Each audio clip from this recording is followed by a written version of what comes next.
Eu vagava pela senda de horror, oprimido pelo pecado e temor. Eu do Salvador eu vi, sua eterna voz ouvi.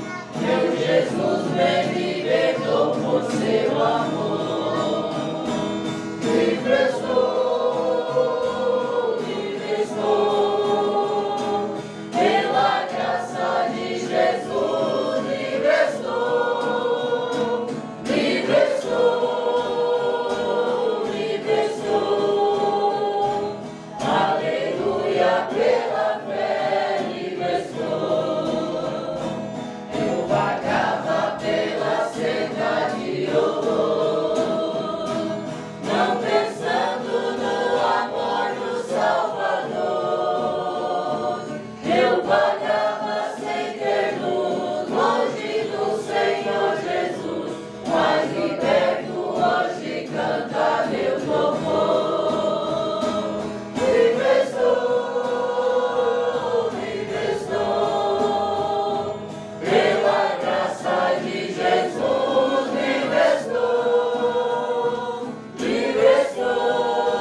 Rogamos que o Senhor continue abençoando este culto, meu Deus. Que o Senhor unja, Pai. Que o Senhor unja os nossos louvores, Pai. E que os lábios que vão cantar, Senhor, que haja realmente vida nos nossos hinos, Pai.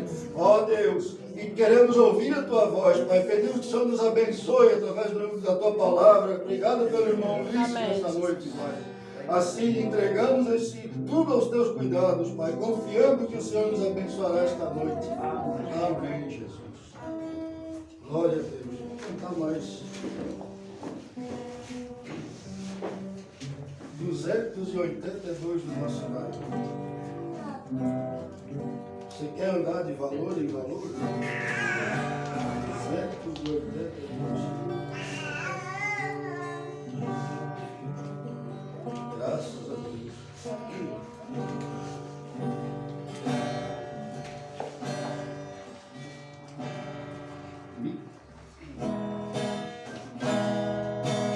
Pela fé que uma vez me foi dada, para seguir o Cordeiro de Deus, pela graça de Deus.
ser assim?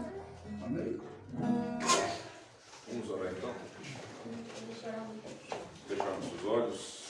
Nosso Pai Celestial, nós agradecemos a Ti, Pai, por esse dia que o Senhor tem nos dado, Senhor, pela vida de cada um que está aqui, Pai. E agora, Teus filhos irão ofertar na Tua casa, Senhor, que o Senhor receba a oferta de cada um e também, ó Pai, receba a nossa vida como uma oferta diante de Ti, Senhor. Tudo aqui é para a Tua glória e que a Tua palavra se cumpra em nossas vidas, Pai, segundo a nossa fé. Queremos depositar na Tua palavra, Senhor, em nome do Senhor Jesus Cristo. Amém. Graças a Deus.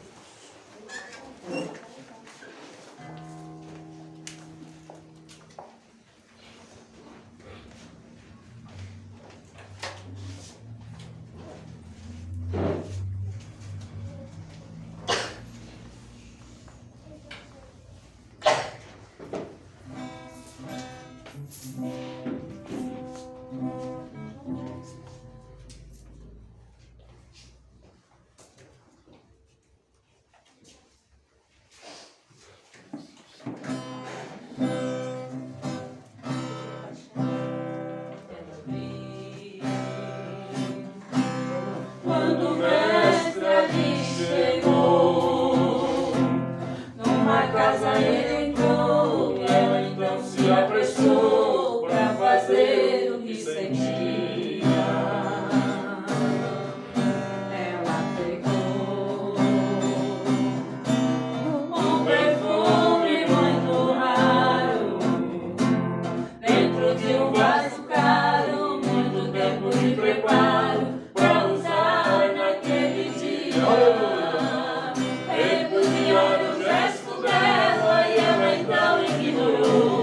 O que ela mais queria era adorar ao Salvador. Pelo tanto que chorava, os pés dele ela molhava, mas com os cabelos ela o enxugou. Só ele ela sabia o porquê da adoração. O perfume exalava um cheiro de gratidão. Ele já tinha visto ela, havia perdoado ela, dado a ela salvação. Servir a ele não tem preço, adorar a ele não tem preço, viver ao lado dele não tem preço. Por isso eu agradeço a ele a minha salvação. Servir a ele não tem preço, adorar a ele não tem preço, viver ao lado dele não tem preço. Por isso eu agradeço a ele a minha salvação. Repudiar o gesto dela e ela então ignorou. O que ela mais queria era adorar ao Salvador. Pelo tanto que chorava, os pés dele ela molhava, mas com os cabelos ela o enxugou. Só ele ela sabia o porquê da adoração. O perfume exalava um cheiro de gratidão. Ele já tinha visto ela, havia perdoado ela e dado a ela salvação. Servir a ele não tem preço, adorar a ele não tem preço, viver ao lado dele não tem preço. Por isso eu agradeço a ele a minha salvação. Servir a ele não tem preço, adorar a ele não tem preço, viver ao lado dele não tem preço. Por isso eu agradeço a ele a minha salvação. Salvação.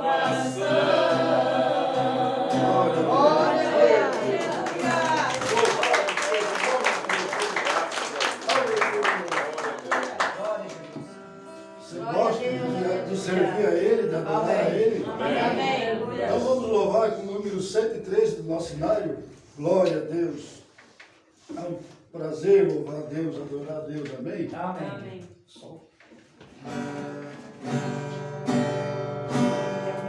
Jesus fez a promessa conosco.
256 do nosso cenário.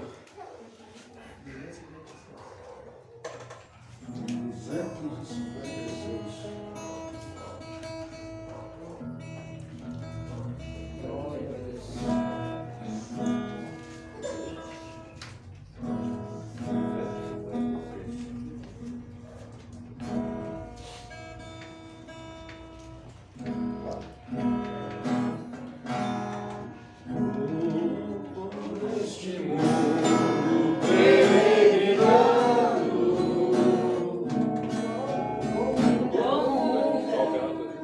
Lá maior.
Glória a Jesus.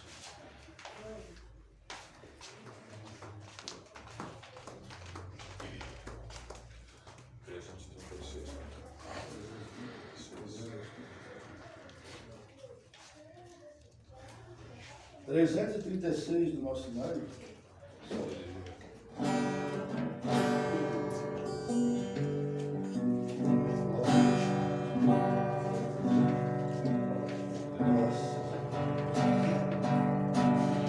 Para nos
Deus. Que o Senhor Jesus continue nos abençoando. Amém. Amém? Amém. Prazer estarmos mais uma vez na casa de Deus. Vamos abrir nossa Bíblia, conforme está aqui no quadro, né? Hebreus, livro de Hebreus, quase no final da Bíblia, né? Hebreus, antes de Tiago, né? O livro antes de Tiago, mais para o final da Bíblia, o livro de Hebreus, capítulo 12. Hebreus, capítulo 12.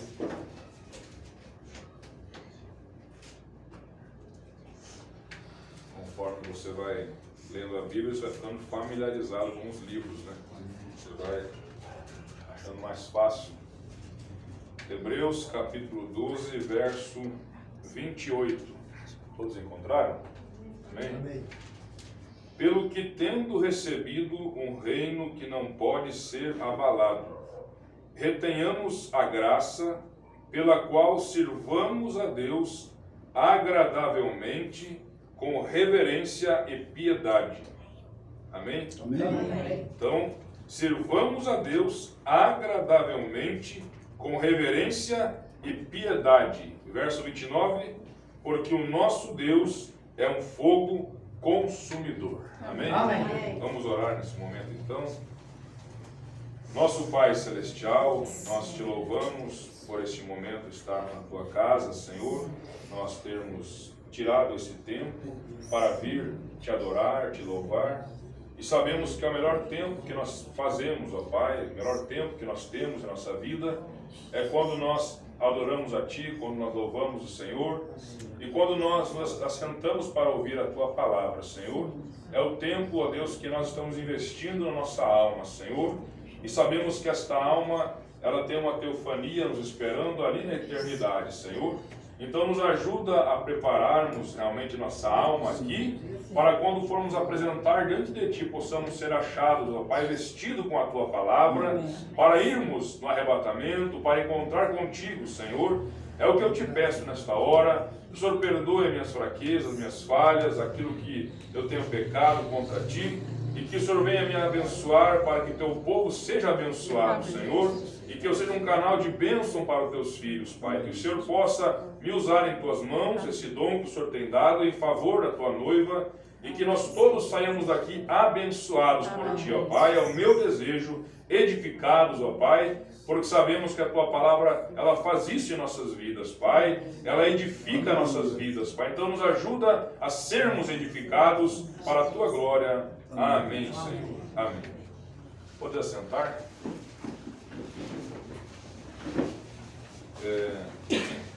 Eu estive falando na última vez que eu estive aqui, creio que faz uns 15 dias atrás, né, sobre o novo nascimento. E nesse assunto nós entramos um pouquinho nesse nascer, receber. Eu quero falar então sobre este reino, né? Este reino que não pode ser abalado, né? O reino de Deus é um reino que não pode ser abalado. Não há nenhum demônio no inferno que possa abalar o reino de Deus. Este reino humano em que nós vivemos aqui neste mundo, nós sabemos que, segundo o profeta dessa era nos ensinou, pela Bíblia, é o Éden de Satanás. É o Éden de Satanás, porque Deus permitiu que o diabo, então, tomasse conta deste mundo, a ponto que você vai ver, quando Jesus estava ali na tentação do deserto. Vocês já ouviram essa passagem, né? Jesus foi tentado quando jejuava, né? Por 40 dias ele ficou jejuando. E ali Satanás falou que todos os reinos deste mundo eram dele, né? E você pode pensar, mas como que é dele? E o próprio Jesus Cristo não revidou, não disse que não era. E Jesus também referiu-se que esse mundo aqui jaz no maligno, né? Então esse mundo, essa ordem mundial, né? Não é a natureza em si, as árvores, os rios, né? Por isso que a Bíblia fala assim, não ameis o mundo, e nem o que o mundo há, o que no mundo há, né? Não quer dizer que você não pode amar o mundo em si, a natureza, as belas coisas que tem no mundo, porque são formadas por Deus. Isso é maravilhoso, Amém. né? Mas o que você não deve amar, segundo o que Jesus falou, é a ordem do mundo, as coisas que Satanás colocou nesse mundo aqui, que é o pecado, que é a incredulidade, né? Por isso que o cristão, ele é nascido de novo, né? Então eu volto para São João 3, que fala do novo nascimento. Nós não poderíamos viver no reino de Deus se não houvesse uma mudança em nossa natureza. Porque a Bíblia fala em Romanos capítulo 8 que a carne inclina-se para as coisas da carne. E é normal você se inclinar para as coisas do mundo, você nunca aprendeu aquilo, mas a criança, ela vai se inclinando. Vocês sabem, os pais aqui sabem, eu fui criança e tenho meus filhos agora, e é tendencioso a criança se inclinar para o que é errado. Por quê? Porque a carne, a nossa carne aqui, o que está ligado, né, os sentidos da carne, é ligado a se inclinar para as coisas do mundo, para as coisas erradas, que entristecem o Espírito Santo. Mas quando há um novo nascimento, né, Hebreus capítulo 6, Hebreus 6 fala justamente dessa mudança, desse reino que se estabelece na vida. Romanos capítulo 6, melhor falando, Romanos capítulo 6, fala justamente desse acontecimento de você e eu, né, aceitarmos a palavra. E a Bíblia fala assim, eu vou ler somente para nós vermos, porque é uma escritura que nos leva a ver que patamar nós estamos, né, na vida cristã. O apóstolo Paulo aqui em Romanos faz uma pergunta: que diremos, pois? Permaneceremos no pecado para que a graça abunde? Se a Bíblia fala que aonde abundou o pecado, superabundou a graça, né? Mas nós como cristãos, sabendo das coisas que Deus se agrada e daquilo que Deus não se agrada, em que lado eu tenho que me colocar? Sabendo que nós lemos na Bíblia aqui que temos recebido um reino que não pode ser abalado, né? Então o cristão, quando ele nasce de novo, ele recebe um reino em seu coração que não pode ser abalado por nada, né? As coisas do mundo não podem chamar a tua atenção se você tem o reino em tua vida, né? O que é o reino de Deus? É o domínio, né? Quando você ora que o teu reino venha a nós, né? Porque a oração do Pai Nosso, né? Que o teu reino venha a nós o teu reino, venha a nós o teu domínio, né? Porque reino fala de domínio, né? O reino da Inglaterra, o domínio da Inglaterra, ainda há reino, né? Ainda há rei, rainha lá, né? Inclusive morreu agora esses dias a rainha, né? Ali é um reino, é um domínio. E você vê que o reino da Inglaterra não era somente lá. Eles dominaram muitos países, né? São domínios. E aqueles países eram dominados por eles, a língua, eles ensinavam a língua deles. Você já prestou atenção nisso, né? Portugal veio para o Brasil e ensinou a língua portuguesa. Então, aonde um reino ele domina, a língua é estabelecida conforme aquele reino. Por isso, irmãos, que o reino de Deus, até a nossa linguagem é mudada quando nós tomamos a palavra de Deus, né? As características do reino se colocam ali, né? A maneira do povo, ela é conforme aquele reino, os costumes daquele reino. Por isso que o reino de Deus, quando está em nós, então a nossa vida ela é mudada. Então por isso que Paulo pergunta: permaneceremos no pecado para que a graça abunde? De modo nenhum. Nós que estamos mortos para o pecado, como viveremos ainda nele? Aí você vai ver que esse reino que nasceu em você é o reino de luz. Aleluia. E a Bíblia fala que não há comunhão entre luz e trevas. Você não tem como você ter trevas aqui quando a luz está ligada. Então tudo está claro, né? Então quando você olha para o reino de Deus e Deus está no teu coração, não há como ter a incredulidade na tua vida se a fé de Deus está em você. Quer dizer, a luz de Deus brilhou em você. Então o pecado não pode estar ali.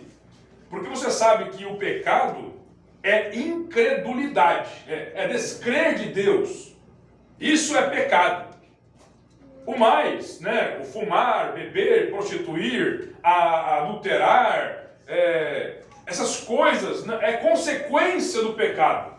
Verdade. Né? A pessoa faz aquilo porque ela está em pecado, ela não crê na palavra de Deus. Então quando você crê na Bíblia, você vai andar contramão aquilo que o reino do diabo quer que você sirva. Você vai andar ao contrário do diabo, ao contrário do mundo. Então a vida do cristão, ela é contramão do mundo. E você, quando se torna um cristão, você vai começar a ver que as pessoas elas estão estranhando você muitas vezes porque você faz coisas que não é normal para eles. Você faz coisas ao contrário. O quê? Você está vivendo a palavra é contrária, quer dizer, Deus está vindo para cá e o diabo está indo para lá. Então há uma oposição. E você tem que fazer força para estar no reino de Deus, né? Jesus falou assim que desde os dias de João Batista se faz violência pelo reino de Deus, né? Que violência é essa? Não é você bater nos outros, não é isso. Mas bater em você mesmo. Paulo fala que eles bofeteavam a ele mesmo. Né? A carne não quer orar, a carne não quer jejuar, a carne não quer vir na igreja, a carne não quer ler a Bíblia. Mas o Espírito se alimenta da palavra e você tem desejo, então o Espírito está dentro de você clamando, Abba, Pai. Quer dizer, meu Pai. O Espírito quer a palavra, o Espírito quer as coisas de Deus. Amém. Amém? Então veja, é algo, irmão, de natureza. Por isso Jesus falou assim, tem como uma árvore boa dar frutos maus? Né? Em outras palavras, vamos pegar assim, tem como uma laranjeira dar limão? Não, ela vai dar laranja. Né? Um fruto mau, um fruto venenoso não pode estar em uma árvore que dá fruto de alimento, fruto bom. Não pode.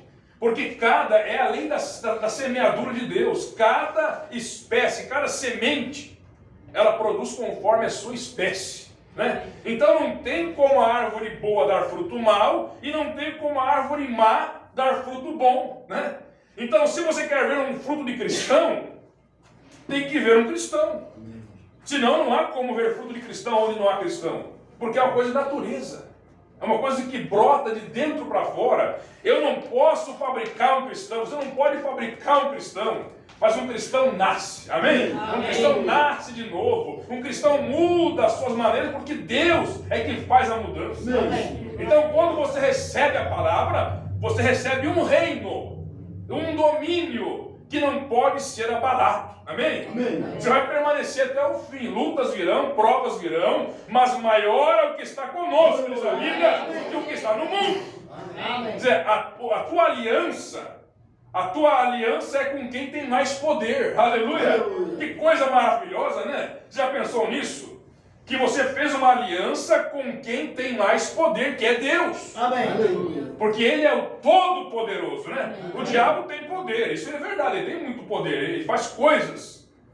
Mas nós temos um Deus que é todo-poderoso. Ele tem todo o poder para fazer as coisas acontecer.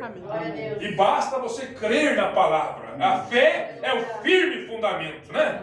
Quer dizer, você não precisa entender as coisas, você tem que crer na palavra. Dizer, amém a palavra, mesmo que eu não entenda aquilo, mas eu creio, é assim, meu Deus, eu sei que o Senhor vai me dar entendimento para ver, né? Porque diz a Bíblia que o cristão ele é como a luz, a vereda do justo, diz a Bíblia, é como a luz da aurora. Como é que é, irmão? Você já viu, já levantou bem cedinho quando é escuro ainda? Né? Ainda está escuro. Eu creio que ali para umas 4 da manhã, bem escuro ainda, e 4h30, mas já chegando às 5, depende da época do ano, né? Eu acho que agora está ficando claro mais cedo, né? Então você vai vendo que aquilo vai graduando.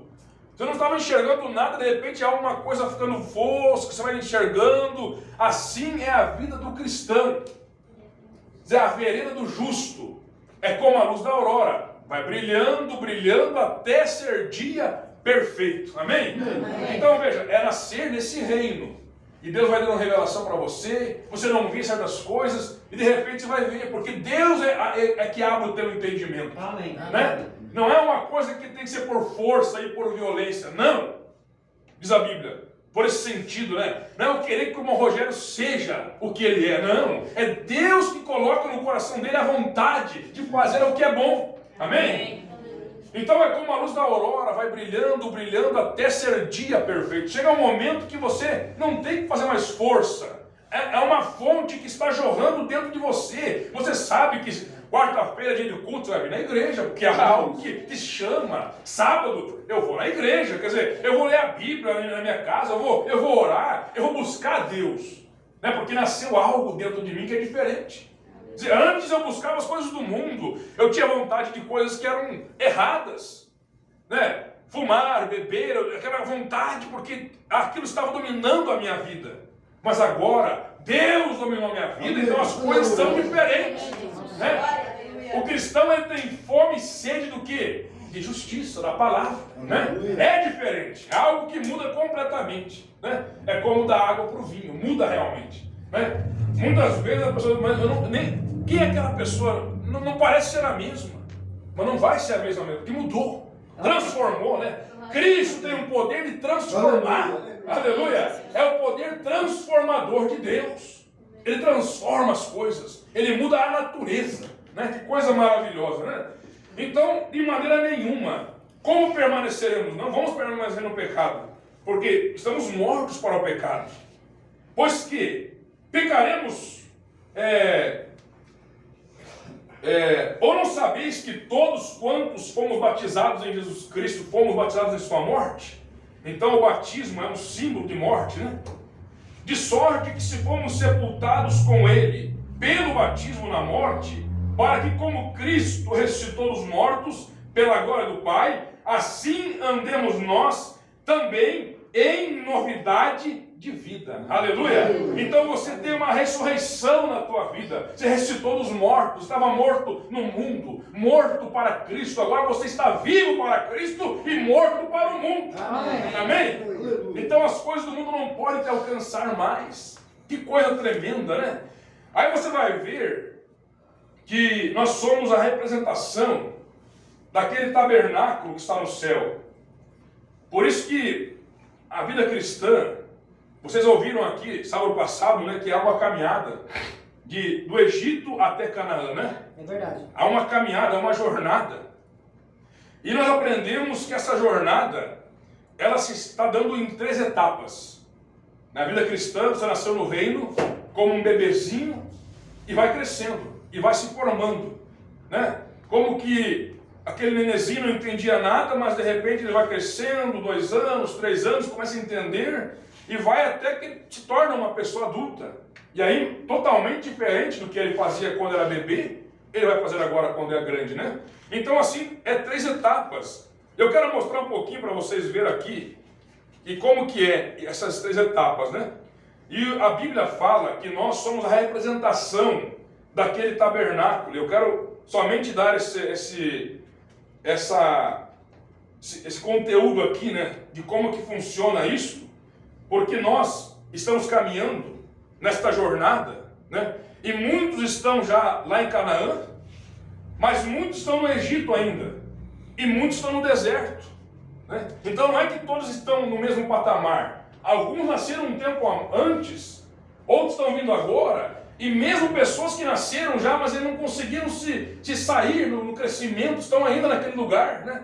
Mas há 3 etapas, a Bíblia fala aqui, em Hebreus capítulo 9, sobre esse tabernáculo, que representa nosso corpo, né, a nossa vida. E aquele tabernáculo de Moisés, eu vou mostrar aqui, vocês conseguem ver aqui. Aqui é o tabernáculo, a representação do tabernáculo de Moisés.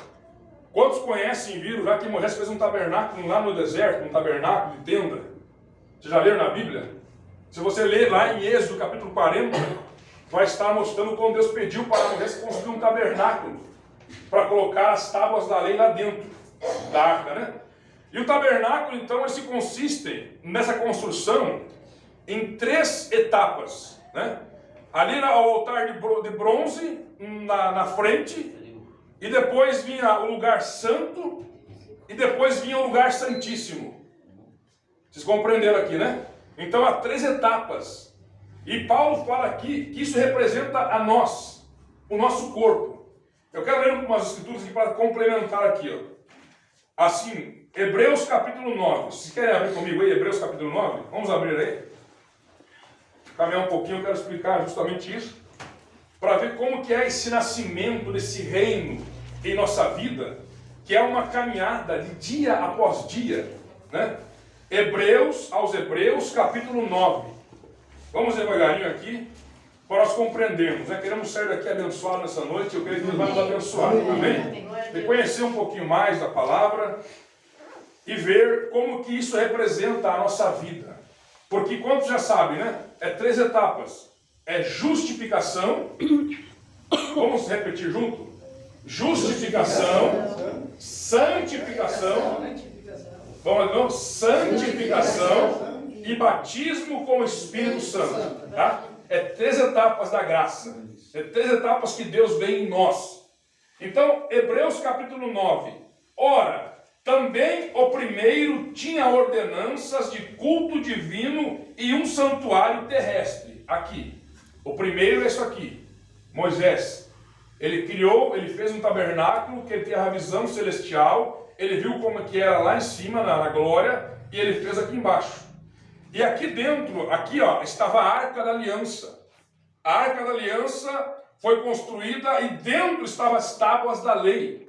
Lembra que Moisés, Deus escreveu, ele mesmo escreveu as tábuas da lei. Moisés chegou lá e quebrou as tábuas da lei porque o povo tinha feito algo errado, né? Eles tinham feito um bezerro de ouro, estavam adorando, e Moisés, indignado, quebrou as tábuas da lei, e depois ele teve que subir no monte, e ele mesmo escreveu, daí talhou nas pedras, né? Teve que fazer novamente. E essas tábuas foram colocadas ali dentro da arca. E ali estavam os querubins, e Paulo fala justamente nisso aqui, né? Porque um tabernáculo estava preparado, o primeiro em que havia o candeeiro, a mesa e os pães à proposição, ao que se chama o santuário. Mas depois do segundo véu estava o tabernáculo, que se chama o Santo dos Santos. Então, aqui estava o ato exterior. Aqui não era coberto, aqui estava ali com a luz do sol, as nuvens estavam aqui. Era um lugar onde se você andava aqui, estava na luz natural. Mas quando você passava da fonte, havia uma porta, e aqui havia o lugar santo. E esse lugar santo estava a mesa do pão, da proposição, o altar de incenso, né? E o candeeiro. Ali havia um candeeiro que iluminava. E o candeeiro, o sacerdote colocava azeite naquele candeeiro, e ali havia uma tocha, e ele queimava aquele azeite e iluminava o lugar, para que o sacerdote pudesse fazer o trabalho ali. Somente aqueles homens que eram sacerdotes da tribo de Levi é que faziam isso. Nenhum outro israelita podia fazer. Somente os sacerdotes que faziam esse trabalho. De oferecer todo dia. Vinha ali o irmão Rogério, trazia um cordeirinho. O homem estava ali, o sacerdote pegava o cordeirinho, ele sacrificava no altar de bronze e levava ali e queimava incenso e tudo dentro desse lugar aqui o ano todo. Mas uma vez por ano, o sumo sacerdote, ele entrava lá dentro e levava uma bacia cheia de sangue de animal para oferecer diante de Deus para o perdão das falhas, dos erros de todas aquelas pessoas que vinham ali, de todo Israel. Uma vez por ano, então o sacerdote entrava lá dentro. Aqui havia um véu e não se podia enxergar lá para dentro. Estava a glória de Deus aqui. E uma vez por ano, então, o sacerdote entrava e levava o sacrifício ali e oferecia a Deus. E o interessante é que ele era um homem reservado, um homem consagrado. Havia várias coisas que tinha que fazer para ele entrar ali limpo, né? Ele se separava da sua família durante um tempo e ficava purificado para entrar. E ao redor do sacerdote havia várias campainhas. E ele então amarrava uma corda no sacerdote, e aquela corda eles iam segurando, e ele entrava lá dentro, e conforme ele caminhava, as campainhas faziam barulho. Então, quando ele passava aquela cortina, ninguém enxergava mais o sacerdote. Mas ele estava ali oferecendo sacrifício, pegava o sangue com aquelas folhas, aquele isopo, né, que era uma planta que ele pegava o sangue e aspergia no altar. E quando ele fazia o serviço de sacerdote, eles escutavam, ele está vivo. Porque se porventura ele tivesse em pecado, ele morria lá dentro. Deus não tolera o pecado. Deus odeia o pecado. Só que Ele ama o pecador. Aleluia. Então, o sumo sacerdote, ele representava a Cristo. Ele não podia ter nenhum defeito ali, nenhum pecado. Então, ele fazia o trabalho e saía. Mas se porventura parasse as campainhas, era sinal que ele tinha morrido. Então, aquela corda que estava ao redor dele era para puxar. Porque ninguém podia entrar lá se não morria também. Ninguém podia entrar naquele lugar a não ser o sumo sacerdote. Porque era uma alegoria, uma figura do que Deus queria fazer lá na frente. Então, veja, Paulo continua falando aqui, ó. E sobre a arca, no versículo 5, ou no 4 aqui, ó, que tinha o incensário de ouro e a arca do concerto. Então, lá dentro do terceiro ato, a arca, né, do concerto, o incensário de ouro, estava coberta de ouro, toda em redor. Então, a arca, ela era coberta de ouro, que fala da divindade, né? O ouro fala da divindade. Em que estava um vaso de ouro que continha o maná e a vara de Arão que tinha florescido e as tábuas do concerto. E sobre a arca os querubins da glória que faziam sombra sobre o propiciatório, das quais coisas não falaremos agora particularmente.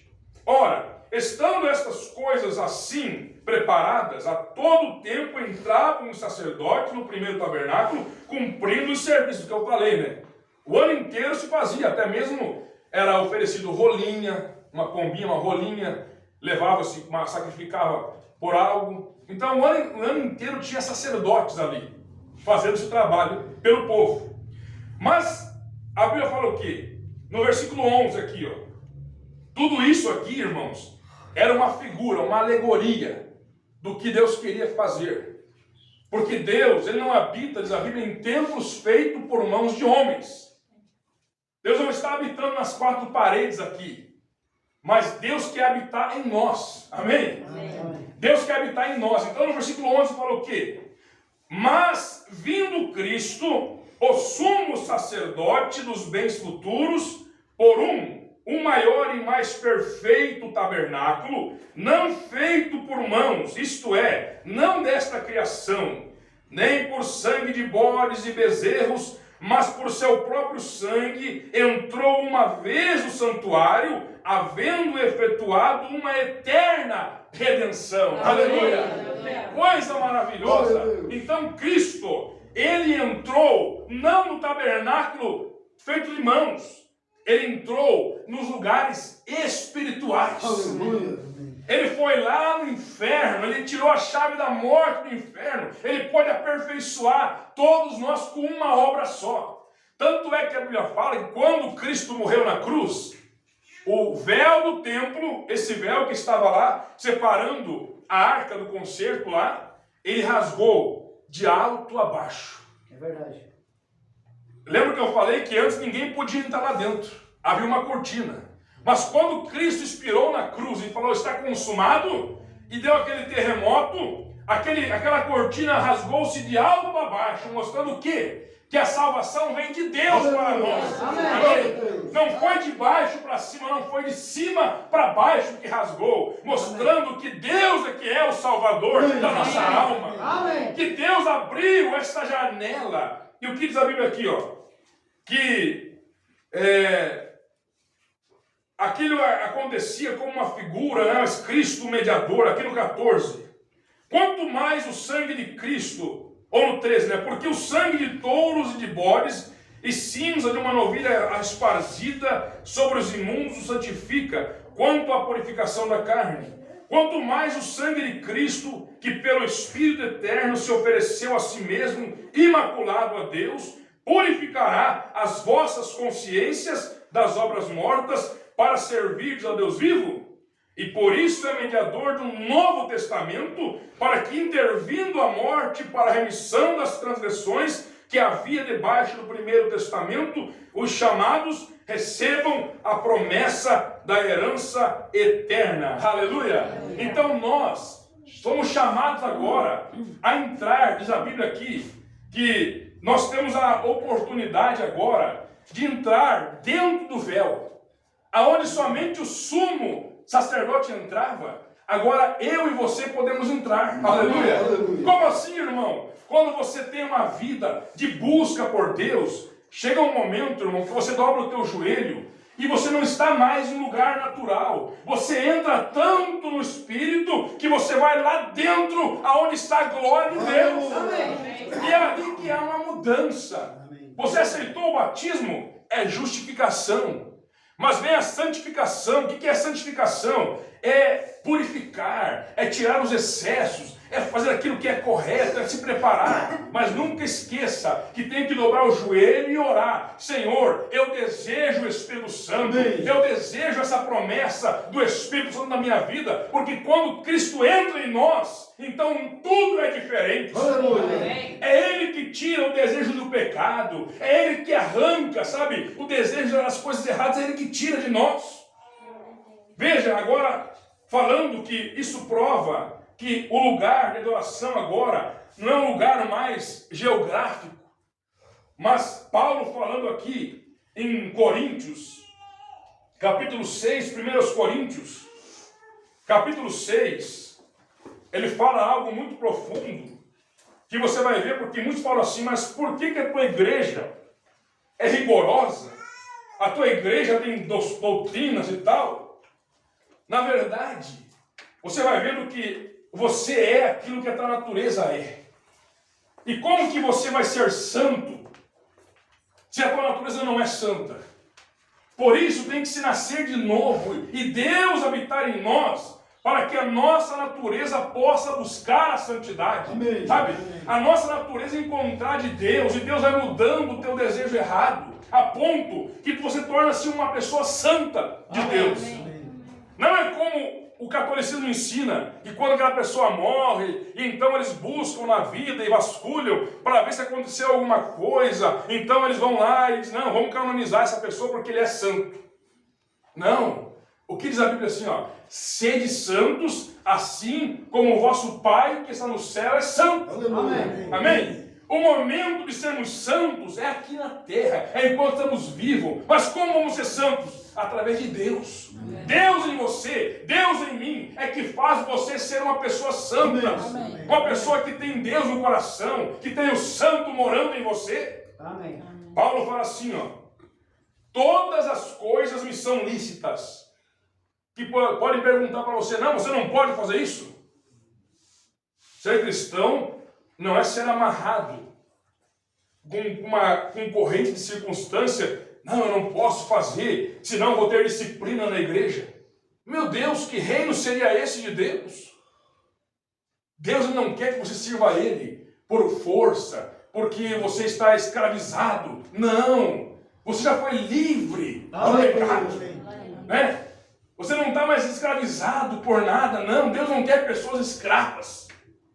Ele quer servos que sirvam Ele, que possam servir a sua vontade. Pessoas que amem servi-lo. Aleluia. Aleluia. Ele quer filhos de Deus, não escravos. Você não pode ser escravo de uma igreja. Não. Você tem que nascer em Deus, nascer na palavra. Aleluia. Então você faz parte do reino. Amém. Né? Então você vai responder se alguém te perguntar, né? Você não pode fazer coisa, não. Todas, aqui ó, 1 Coríntios capítulo 6, verso 12. Todas as coisas me são lícitas, mas nem todas as coisas convêm. Você viu? Tudo é me lícito, mas nem tudo me convém. Porque se eu fazer aquilo que vai ferir a Deus, pode fazer bem para a minha carne, mas o Espírito Santo vai sair fora. Ele não vai compactuar contigo naquilo. Ele não vai estar naquele momento com você. E será que é bom estar sem Deus? Não. Por isso que tudo me é lícito, mas nem tudo me convém. Por quê? Porque agora eu sirvo um Deus que é santo, um Deus que quer coisas santas. A palavra me chama para servir a Ele. Amém, Jesus. Amém? Mas eu não me deixarei dominar por nenhuma. Então aí que está a santificação. A santificação, você tem que lutar por ela. Sabe? Aquilo está errado, então eu tenho que me desviar daquilo. Isso é santificar. Você sabe que quando Wesley pregou a santificação, lá na Inglaterra, os bares e lugares de zona meretrícia e coisa lá, tudo que é errado, fechou. Não havia mais nada, porque ele pregou uma santificação a ponto que as pessoas começaram a ver que aquilo era errado e os bares tudo fechou no momento. Acabou. Aquilo foi uma unção tão grande que as pessoas começaram a buscar a santificação e apartaram-se do pecado. Sabe? Então, você vai ver que é algo que te chama para você se esquivar do que é errado, fugir do mal, fugir da aparência do mal.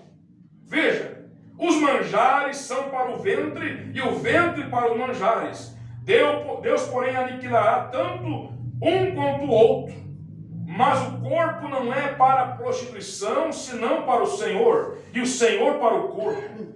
Ora, Deus também ressuscitou o Senhor. O Deus que também ressuscitou o Senhor, nos ressuscitará a nós pelo seu poder. Amém? Amém. Não sabeis vós que os vossos corpos são membros de Cristo? Tomarei, pois, os membros de Cristo e fá-los-ei membros de uma meretriz? Não, por certo. Ou não sabeis que o que se ajunta com a meretriz faça um corpo com ela? Porque serão, disse, dois uma só carne. Mas o que se ajunta com o Senhor é um mesmo Espírito. Aleluia! Então é coisa espiritual mesmo. É algo de espírito. A carne tem que ser aniquilada mesmo. Amém. Você não vai poder servir a Deus na carne. Tem que ser no espírito mesmo. Tem que estar algo conectado com Deus, dia a dia. Uma conexão com Deus. Servir a Deus, irmão, não é somente na igreja. Não, servir a Deus é lá na casa, é no trabalho, estar conectado o teu pensamento, a tua alma com Deus, adorando a Ele em espírito, orando em todo o tempo, diz a Bíblia. Isso é servir a Deus. Que coisa tremenda, né? Amém. Veja que coisa tremenda, porque é um só espírito, diz a Bíblia. Fugir da prostituição, todo pecado do homem que o homem comete é fora do corpo, mas o que se prostitui peca contra o seu próprio corpo. Aí que está o que eu quero chegar aqui para mostrar como que é que nós somos um templo, disse Paulo. Ou não sabeis que o vosso corpo é templo do Espírito Santo que habita em vós, proveniente de Deus e que não sois de vós mesmos? Por quê? Porque fostes comprado por um bom preço. Glorificai, pois, a Deus no vosso corpo e no vosso espírito, os quais pertencem a Deus. Amém. Aleluia! Ele pagou um preço porque ele não queria estar aqui, ó. Esse templo aqui, esse tabernáculo aqui, era uma figura de nós. Deus ele quer habitar em nós porque nós somos carne, espírito e alma. É três. Amém.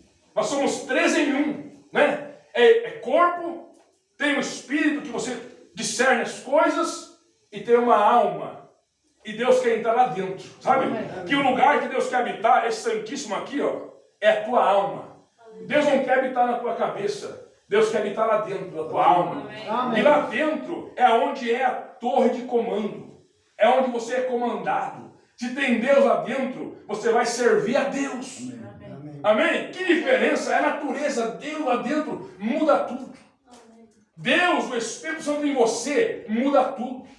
Você sabe, irmão, que quando colocaram uma vara de Arão lá dentro desse lugar, era uma vara seca. Arão, ele carregava uma vara. E ele tinha que levar, ele guiava as ovelhas e tal, ele carregava uma vara. E era costume dos homens carregar uma vara em sua mão, era para fazer, era uma ferramenta para eles. E para distinguir quem seria o sacerdote, eles levaram, cada homem que estava na frente ali, levou a vara para esse lugar aqui. Foi colocado as varas de cada um aqui dentro. Aquele pedaço de pau ali não dizia o que era. Como que vai saber agora? O que é essa vara aí, Arão? O que é? Eu não me lembro, ele podia dizer, eu tirei há tantos anos atrás, nem lembro mais que árvore eu tirei. Não lembro que árvore é, não lembro. Mas aí, levaram uma noite lá para ver quem que era o sacerdote. Deus ia mostrar, através da sua presença, da sua glória, vindicar quem que era o sacerdote. E o que aconteceu, diz a Bíblia?